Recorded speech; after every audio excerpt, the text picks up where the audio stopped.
Hi guys, so my name is Amanda Bollinger. I'm a current student at Oklahoma State University and my major is animal science with pre-veterinary emphasis.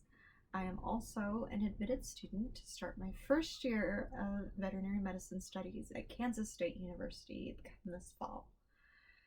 Y'all all probably know my mom pretty well, Miss Deborah Bollinger. Love you, Mom. And today she asked me to talk to you guys a little bit about ag careers. And specifically, how do you get to an ag career?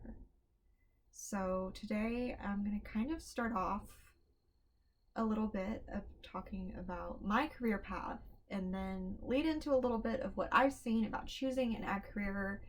And then finally, how do you actually get there? Because I really think that it's important to have an idea of where you're going and what kind of plans you need to have, because you can actually get started now and you can make or break starting now.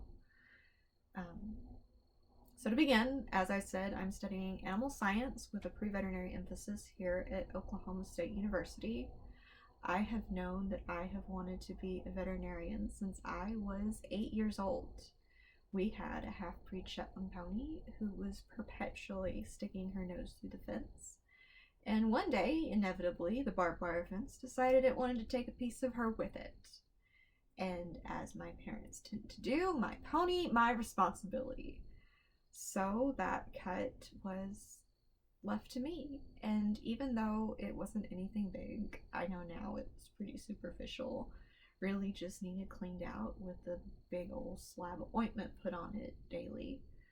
But really taking care of that and the attention to detail that it took really made me fall in love with problem solving, specifically animal medicine and how problems can be solved that way. So from there, I knew that was where I was going all the way through grade school and high school and kind of set my sights on that direction and got into my dream school, Oklahoma State University. Disclaimer, I did not apply to any other colleges. I had literally all of my eggs in one basket, but fortunately it worked out pretty well. Since I've been at college, I have participated in, oh my goodness, I have been a part of extracurricular clubs and activities, pre-veterinary club, collegiate 4-H. I have worked out at the veterinary medicine ranch as a hand. I have worked at a hog farm as a student worker intern. I've currently working for equine sports medicine and surgery as a vet technician intern. I am also currently working on my honors college thesis focusing on the effect of temperature and pH on equine skeletal mitochondria function, which is a big word, but it's really fascinating. So I've kind of done a little bit of everything. I also volunteer out at Turning Point Therapeutic Riding. So as you can see, there's a lot of involvement in addition to school, which was all incredible opportunities that I've really enjoyed, but it's all been really geared towards getting into vet school someday, which I applied for this summer and fortunately got in pretty much everywhere I applied and finally made the decision here recently. So that's kind of where I'm going. I'll spend the next 4 years in vet school, and then the plan is to get out and practice as an equine veterinarian, but we'll see where God takes me from there. So that said, that's kind of been my path, which is, it's been exciting, but it's been a lot for sure. And that's not really the path for everybody. I have more friends who started off wanting to go to vet school and decided that wasn't for them than I do friends who are now going to vet school. A professor actually once told me that of the 800 students in my class who are animal science majors, 80% of them were pre-veterinary option. And by the time we graduated, only 20% of them would be pre-vet. And he's been right. So if you don't want to go to vet school, what do you do? And since I have been in college, I have been impressed and shocked by the breadth and versatility offered by careers in agriculture. Sometimes I'm actually even a little disappointed that I've wanted to know what I've wanted to do, what I've wanted to do since I was 8 years old, because there is so much out there and so much of it sounds so fun. It's especially been really exciting this year. As my senior year, we have a capstone class that talks us through, brings in industry experts from all over and talks to us about their lives and their careers and what's out there. We have heard from Secretary Blaine Arthur. We heard from a chicken farmer, poultry rancher is what he went by. We've heard from folks running from folks running feedlots, folks running cattle seedstock operations. We've heard from people in ag finance. We've heard from farmers. Let's see, who else? There's been really more than I can even keep up with, to be honest with you. We've heard from veterinarians. We've heard from food scientists. It's been kind of crazy hearing from all of these people and getting their advice. And really, there's one theme that, this is my cat Ivy. She is apparently also going to tell you about careers in agriculture as she eats my plant, I guess. Where was I? Yes. So there's been one kind of theme that I've seen in my friends and these people who have come and talked to us about how they really got where they wanted to do. And really there's kind of a formula for it where they ended up in agriculture. She's gonna say hi. First thing, of course, is a passion for agriculture. No one in this industry is really not here because they love it, because you have to in order to work the long hours and do all of the things that you need to do to put food on people's tables and clothes on their back. It's not easy, and it's certainly underappreciated. So in order to do that, you've got to have a passion for it. And for the most part, people really do. And so if you are there, if you have a passion for agriculture, that's fantastic. The next thing is you take agriculture and you take that thing you like to do. I have people who their thing that they love to do is photography. Some people, the thing they love to do is cows. According to my mom, a lot of you guys, the thing that you love to do is talk and talk and talk. And there's nothing wrong with that. We heard from a marketing exec who that's all he wanted to do, is he just wanted to talk to people about things.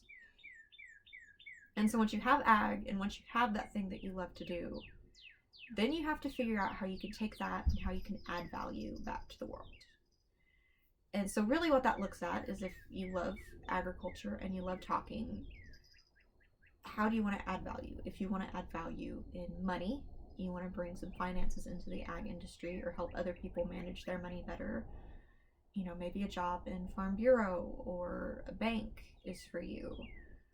Maybe sales is something for you, because people have to sell ag things to the rest of the world, and dairies and commercial lots and everywhere else has to buy things. Someone has to be able to talk it up. If the thing that you love to do is ag and you love cows, maybe what you want to add back to the world is genetics. You love that perfect looking show steer with all of the muscle and the build that he needs to have. And so perhaps a job at a seed stock operation is for you, helping to breed towards the genetics that we're going to flow into the market and down into commercial industry. Maybe breeding technology is something that you're interested in, if genetics is something that you want to add back. IVF technology has been huge lately, and it's continuing to grow.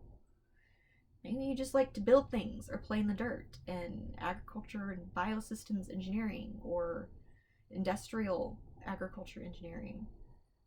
Both sound big, fancy words, but in my experience, they're just a bunch of ag kids who want to build weird things. That's literally what these people are. So, just kind of think about that as you're taking what you've learned today. You have ag, the thing you like to do, and how do you add value back? And once you kind of know where that's taking you, then you have to do it. And you are not going to be good at it unless you have some kind of training. Unfortunately, I don't know of anyone really who can just walk out the door today and go be really, really good at what they want to do. And so what does that training look like? For some of you, it might be VOTEC. And I very much encourage you to learn a trade if you want to. Plumbers, electricians, welders are needed everywhere. Your big feedlots, someone has got to weld those gates together and keep maintenance up. Maintenance is important in your food processing plants, anywhere. We all need electricity to run all the things we do. Trust me, hydraulic chutes do not work when the electricity is out. Believe me, learn that the hard way. So trades are very necessary, and obviously you can go do just that trade, or you can combine it in a very specialized agricultural setting. If a VOTEC or isn't for you, then maybe you got to think about college. First, I want to say, don't worry so much if the school is not your thing. One of the great things about an ag education, in my experience, is professors know that it is a hands-on thing. None of us can take classroom work and apply it in the real world without some kind of lab or actual hands-on experience. Through my career here at OSU, I have actually been on the feedlots and in the dairies doing things, learning how to read bunks, learning how the robotic milker works, learning how to evaluate cows in the freestall barn. I have been able to fabricate meat cuts myself. I actually, through one of my classes, we took hogs and we started with an alive hog and we slaughtered it and ran it all the way through the process until I got to take home sausage to my family. And it was sausage that I had cut and run through myself. So, yes, there will be a classroom component and you have to stay on top of your grades. But especially looking towards agriculture, the important thing is that we get to do things. And so you're not going to be sitting in a classroom 24/7. That said, starting now, you've got to get into college. And so colleges are mainly really going to look at three things. They're going to look at your grades, your test scores, and your experience, generally. And the great thing is those are all three going to build on each other. So obviously, you cannot have a 1.0 GPA and go to college. I just don't think you can do that. But maybe you don't have the 4.0 in high school. There's nothing wrong with that, as long as you can back it up elsewhere. If you have a 2.5 GPA and nothing to support it, then you're not going to look as good to a college admissions committee. But if you have a 2.5 and maybe a 25, 27 on the ACT, but you are able to say, I have done hours and hours of leadership and citizenship and extracurriculars, you're going to look a little better as a complete person. I was said to me once by an employer and also by a college admissions rep that they don't want the 4.0 students.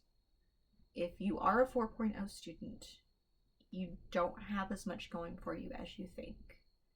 Because in a lot of situations, the 4.0 students are people who have done nothing but study.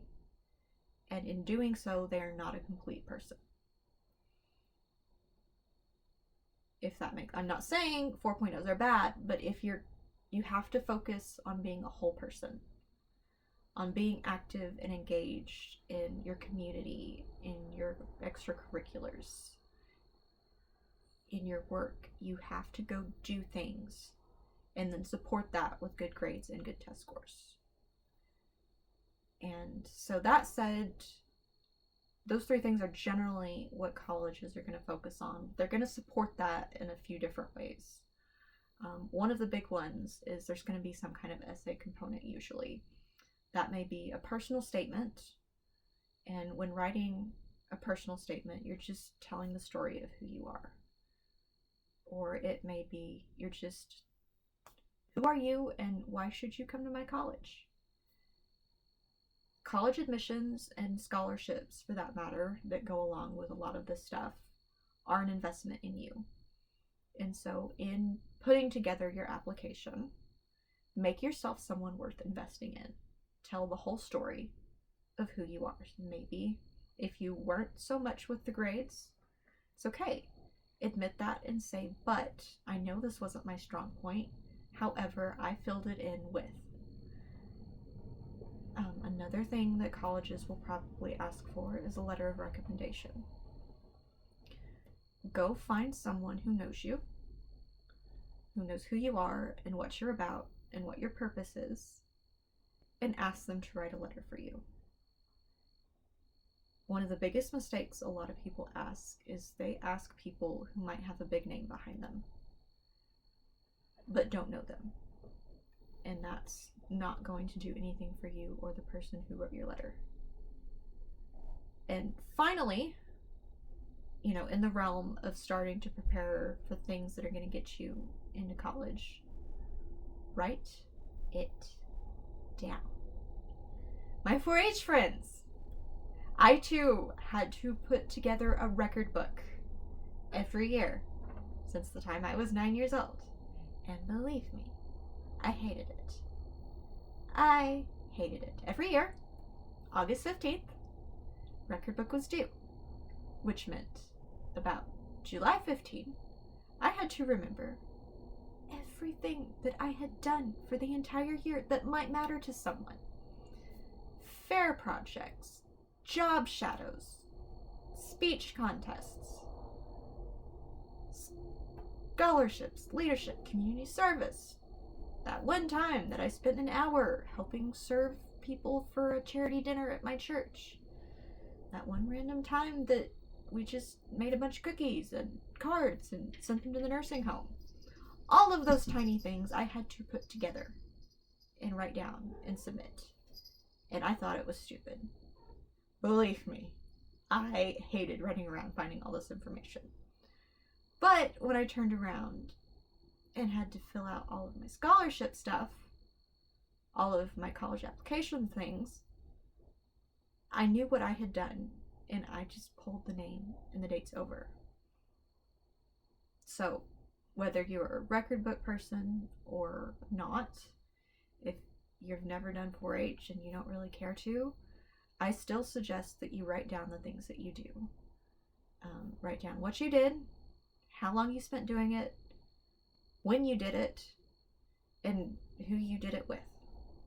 Because at the very least, that person might be someone who can vouch for you as a letter of rec.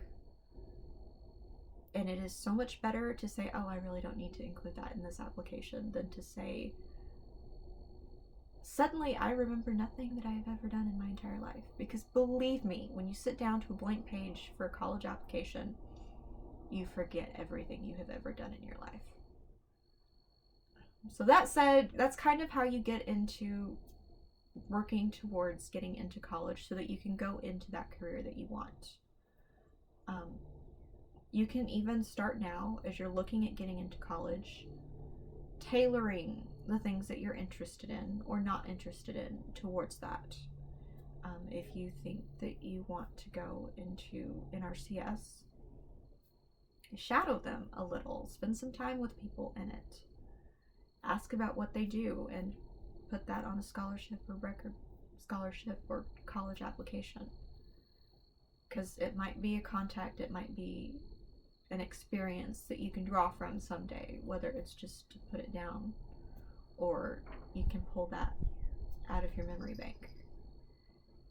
And there is as much to be learned from trying something and not liking it than there is from trying something and liking it.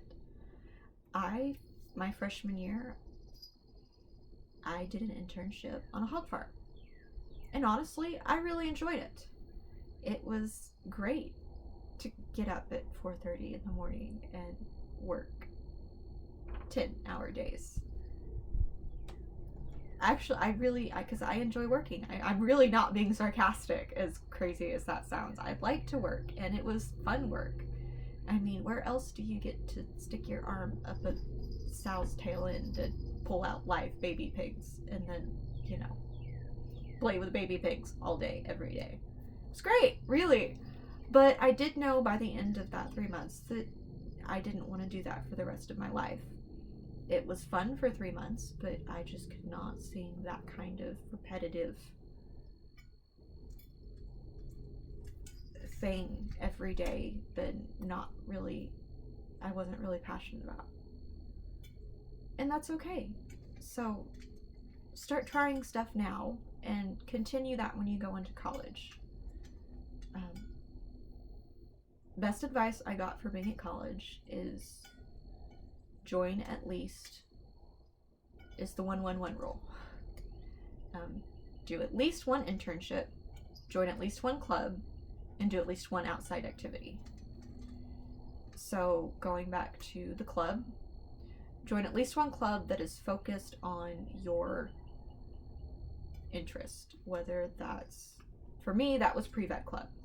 I joined a group of students who are also interested in doing veterinary things and getting into vet school someday. I have friends who join the Collegiate Cattlemen's Association. I have friends who join the Swine Club, who join the Horticulture Club. One club that is guaranteed to what you think you want to do, because that is where you will make connections and learn outside things that you may not be getting in your classes. Get to know at least one professor. Get to know all your professors to some extent, but find at least one person who can be a mentor to you, because they will have advice and connections, and they will be in your corner. And believe me, a lot of these people, when they are in your corner and they are willing to fight for you, they will fight for you. And finally, one outside activity. Do something that is not study related. Whether you join an intramural, excuse me. Whether you join an intramural club, whether you go to work somewhere, whether you want to do undergraduate research, do one thing that is not study that will still build you up. And my final point, going through all of this, is your resume. I was asked once, how did I get such a good resume? And the truth is it's been a product of the last 8 years of my life. It's one page of paper in which I have picked the best of myself and organized it clearly and concisely in order to hand to potential employers. It doesn't include everything that I've ever done, but it is the best of myself, the exciting, cool things that I have done that represent me. But in order to get there, I have taken advantage of opportunities, and that was my answer when asked about it, is I just found the opportunities and took them. I was very blessed to have some incredible ones. And so as you look towards your career in agriculture or wherever,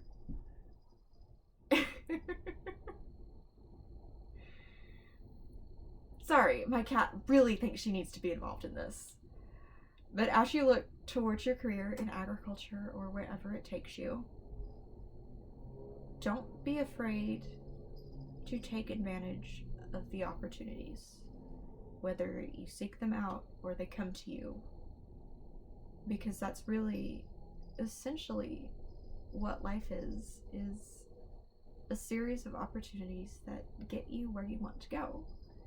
And I sincerely hope that where you want to go is a career in agriculture for two big reasons.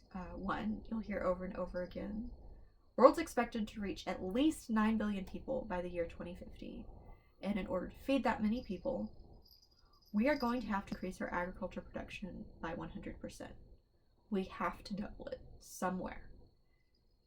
And second, keeping that goal in mind, our biggest weakness in the industry right now is labor shortage. There are just 1% of the population is involved in agriculture at this point. And 1% feeding 100%. So, I sincerely hope that you will join me in being part of the 1% of people involved in careers in agriculture, and I hope that my advice has helped you to get there. Thank you for listening to this long-winded diatribe, and enjoy the rest of your day.